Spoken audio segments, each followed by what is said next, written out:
Hola, ¿qué tal? Saludos.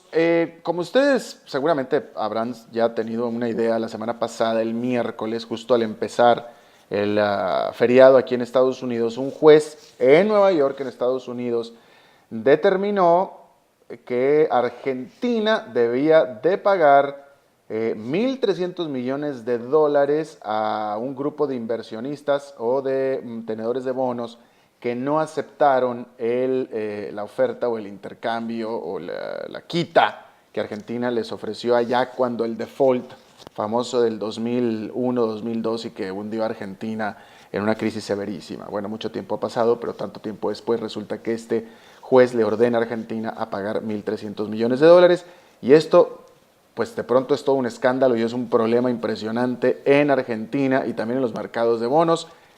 Y como yo no entiendo por qué, por eso vamos a llamarle a Enrique Álvarez de Idea Global, desde Nueva York, que es vecino del juez que dictaminó esta orden. ¿Cómo estás, mi querido Enrique Álvarez?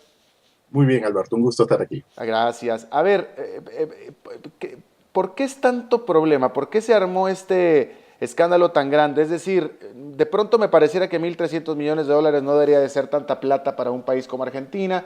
Al parecer sí, Argentina dice que no lo va a hacer, que no va a pagar, ya pidió una apelación. ¿Qué está en juego aquí? Hay varias cosas en juego. Desde el lado de Argentina, primeramente está en juego el lado político. El lado político, la determinación de la administración de la señora Fernández de Kirchner es de que no le va a pagar a los fondos buitres de que están involucrados en este tema legal.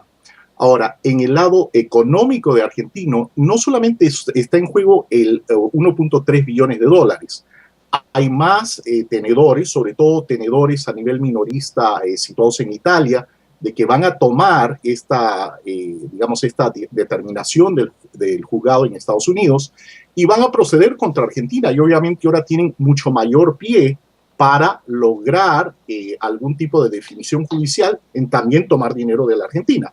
Entonces, estamos hablando de un problema de que de 1.3 billones pudiera pasar fácilmente hasta 12 billones de dólares, lo cual es una cantidad considerable de dinero teniendo en cuenta cuál es el nivel de reservas de Argentina. Y ahí el siguiente problema es un problema del mercado de bonos de por sí. Siempre hemos estado acostumbrados de que los países soberanos, si no tienen capacidad de pagar, entran en estos términos de reestructura, es decir, buscan reducir el valor nominal de la deuda, fueron siempre al mercado, dejaron de pagar de alguna manera, fueron siempre al mercado, ofertaron un nivel reducido de valor nominal y de ahí en adelante, pues lograron reducir el nivel de endeudamiento para lo que es la forma doméstica y de alguna manera en el largo plazo lograron la reinserción en el mercado financiero.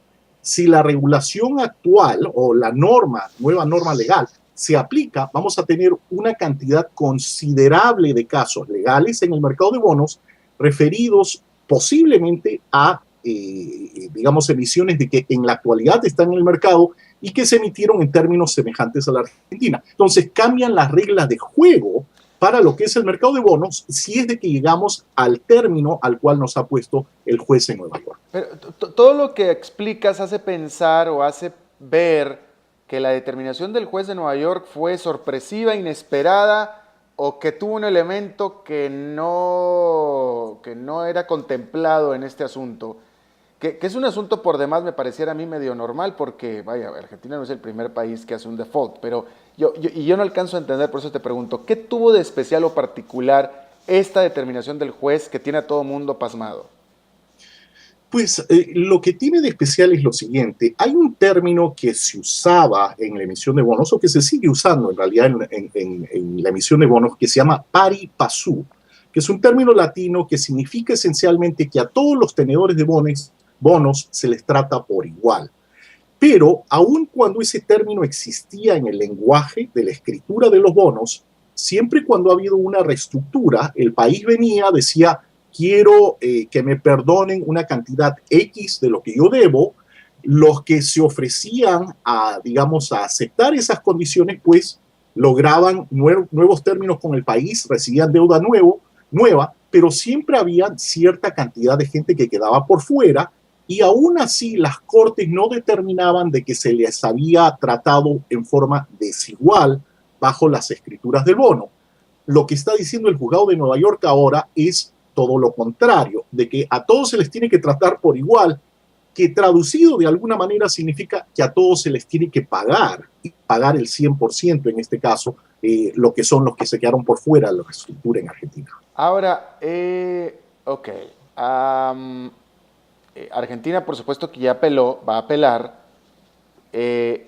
Hasta ahora el juez había rechazado todos los argumentos de Argentina para evitar que determinara lo que determinó. Ya determinó, Argentina va a apelar. ¿Qué oportunidades tiene Argentina aún de que se le eche para abajo esta determinación del juez? Es decir, de que gane la apelación.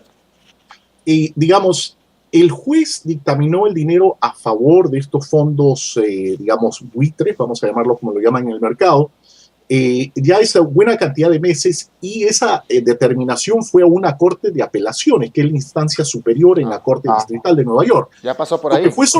Lo que fue sorprendente fue que la Corte de Apelaciones determinó que el juez tenía la razón y que se había discriminado a los fondos buitres. ¿Qué es lo que le queda a Argentina en el lado legal? Okay. Le queda volver a la Corte de Apelaciones, lo cual lo está haciendo el día de hoy, tratar de que la Corte de Apelaciones revierta lo que fue la determinación del juez distrital.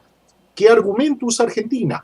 Lo que mencionamos hace un momento, de que se está cambiando netamente la estructura del mercado de bonos al utilizarse o afirmarse de que a todos se les tiene que tratar por igual, es decir, quien se queda por fuera después puede reclamar y se le tienen que pagar 100 centavos por dólar. Ahí viene la clave del asunto en todo este tramado de que tiene Argentina encima. Es decir, lo que lo estás diciendo es que a la hora de la hora potencialmente Argentina tendría que pagar todo el dinero por el cual hizo default en el 2002. De alguna forma, eso es lo que nos están dando a entender o dejan abierta la posibilidad a los juzgados. Es por eso que es tan traumático y tan inesperado el fallo de los juzgados en Estados Unidos. Ahora, escuché un reporte de compañeros tuyos analistas de otras corredurías, de otras casas de inversión en Nueva York. Ellos consideran que este asunto llegó hasta donde llegó, o el juez fue tan extremo en su determinación, con toda seguridad empujado por la valentonada o las declaraciones valentonas por parte no solamente de la presidenta Kirchner, sino por parte del ministro de Economía allá en Argentina. ¿Tú compartes esta opinión? Creo que hay algo de eso que es muy cierto en el proceder del juez. Es muy sencillo visualizar la siguiente circunstancia. El juez Griesa, que es el juez del distrito de Nueva York, le pidió a Argentina un escrito bajo el cual se comprometía a obedecer las determinaciones de la Corte. Argentina afirmó eso y presentó el escrito. El mismo día que presentó ese escrito, en Buenos Aires, el ministro Lorenzino, así como la presidenta Fernández de Kirchner, afirmaron que no le iban a pagar bajo ninguna circunstancia a los fondos buitres. Por lo tanto, aun cuando obedecieron lo que quería el juez, las declaraciones, obviamente de tinte político, fueron muy fuertes, muy resonantes, y el juez, de alguna manera, mencionó esto en forma directa, de que esto era una de las razones por las cuales obligaba a Argentina a poner el 1.3 billones en una cuenta escrow el 15 de diciembre. Ok, ahora, ya Argentina hizo un default, déjame lo digo de una manera simplista, Argentina hizo default y no le pasó nada. Te pregunto yo, ¿qué va a pasar? ¿Qué le va a impedir hacer un segundo default y qué va a pasar si lo hace? Pues creo que se le complica el ámbito legal. El ámbito financiero no va a pasar nada porque Argentina no es parte del mercado abierto de financiamiento. Es decir, que Argentina se financia usando reservas, mayormente con reservas paga obligaciones, pero no viene a los mercados a financiarse, no emite bonos desde la reestructura. Ahí no le va a pasar nada. El problema viene por el lado legal.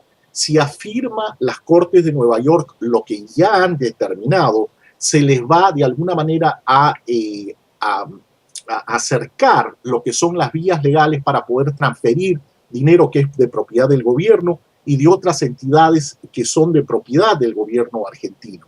Ahí creo que va a venir el problema de que pudieran nuevamente, por la vía legal, congelarse fondos, de alguna manera anexarse fondos para favorecer a los que son los tenedores de deuda que no entraron en la reestructura. Ahí creo que viene el problema legal. Ayúdame a entender qué tipo de instrumentos o qué tipo de vías, es decir, ¿Qué tipo de transacciones tiene el gobierno o de depósitos tiene el gobierno de Argentina en otros bancos en el mundo, etcétera, que son los que podrían venir a confiscarles?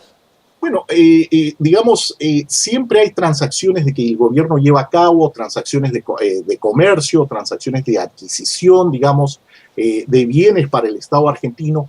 Todo implica de alguna manera un paso por las vías financieras, no necesariamente en Estados Unidos por fuera, pero creo que el siguiente paso es de que el juzgado en Nueva York va a buscar de alguna manera usar esta determinación para, de alguna manera, esparcir estas determinaciones hacia afuera, hacia otros puntos financieros importantes. ¿Qué sigue? ¿Qué es lo que debemos esperar ver en el próximo paso? Digamos, por la vía legal, Argentina ha dicho muy claro de que quiere llevar el caso a la Corte Suprema de Estados Unidos. La Corte Suprema no necesariamente tiene que aceptar, revisar este caso que miraría, digamos, lo que vio la Corte de Apelaciones, y eso tardaría mucho. Pero por ahí es la maniobra legal argentina que de alguna manera le daría espacio hasta quizás el 2014. Ese es un estimado que he leído, que sería cuando la Corte Suprema en Estados Unidos podría mirar un caso así.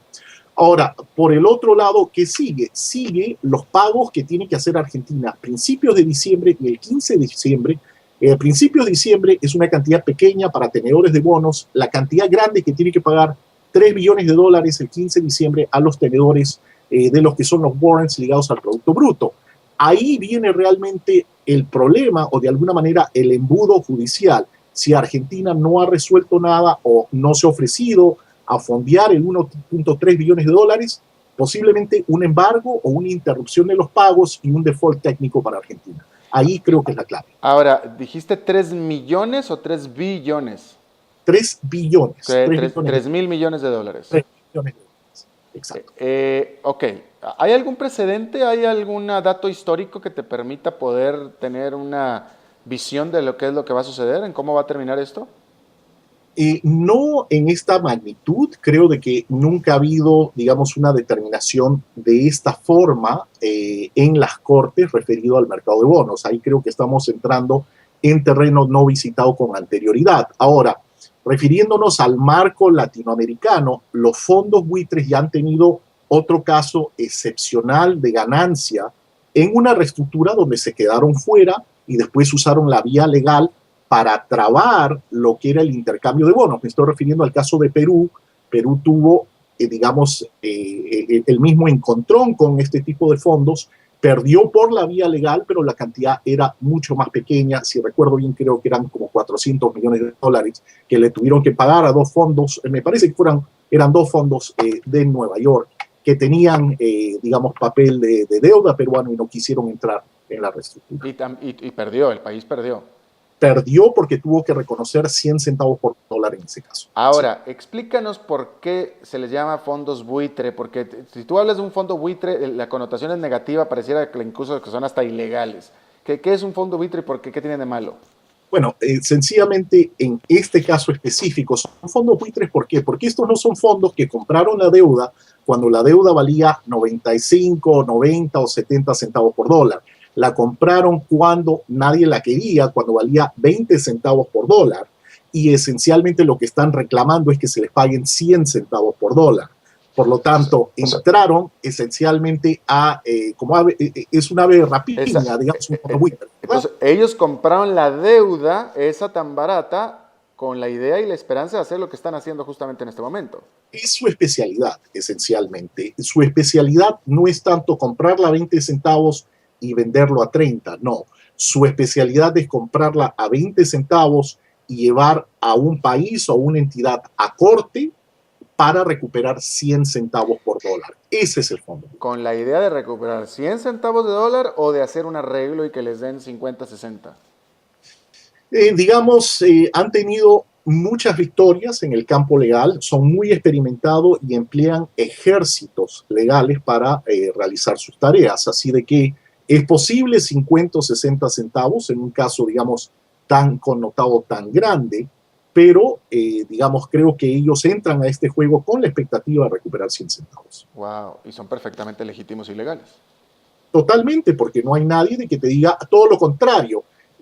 procrean liquidez en un mercado donde nadie quiere, de alguna manera, acumular cierto tipo de títulos en un momento crítico. Ya. Enrique Álvarez de Idea Global, escuchaste la alarma, quiere decir que se nos acabó el tiempo. Muchas gracias por tu tiempo, te agradezco muchísimo y nos vemos en la próxima. Muchas gracias, Alberto. Gracias.